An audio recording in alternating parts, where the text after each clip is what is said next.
So here we have an example that is asking us to figure out how many eggs are in 10 dozen. So we need to figure out a conversion factor. I'm not real sure how many eggs are in 10 dozen, but I do know that there are 12 eggs in 1 dozen. So we're going to start with our desired answer on the left. So the question is asking how many eggs are in the 10 dozen. So our desired answer unit is going to be eggs. Now, our first fraction in this is going to be our conversion factor. Okay, so we are going to get to use this 12 eggs as 1 dozen, but we have to figure out how to set it up. It needs to be in a fraction form. We just got to figure out which one goes on the top. 12 eggs over 1 dozen, or do we flip it and put the 1 dozen over 12 eggs? Essentially, they're the same, but for the purpose of the problem, we need the right setup. So the trick here is to go with the desired answer.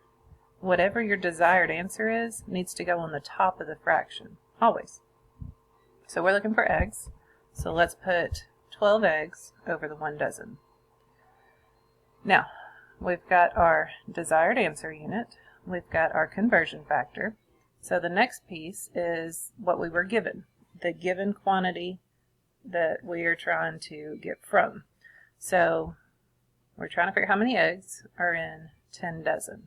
So we're going to stack 10 dozen next. Now, I don't really have anything to put it with, but I do need it to be in a fraction format so that the math is easier.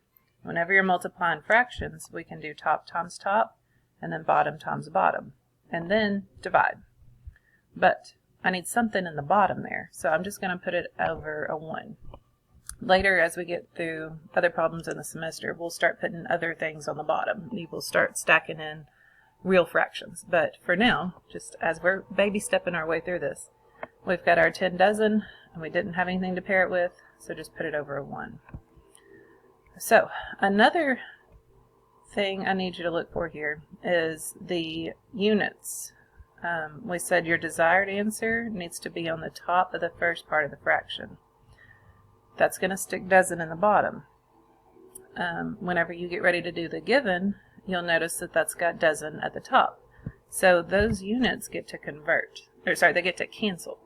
They are canceling each other out. They're not there anymore. So when you look back at your problem, all you're seeing is the unit of eggs. And that's what we were asked for, how many eggs. So this is a good way to figure out, do you have the right setup before you even do any of the math? And that's going to be important later when we start setting up, 7 or 8 fractions all in the one problem. You will want to check those units and make sure that they're canceling.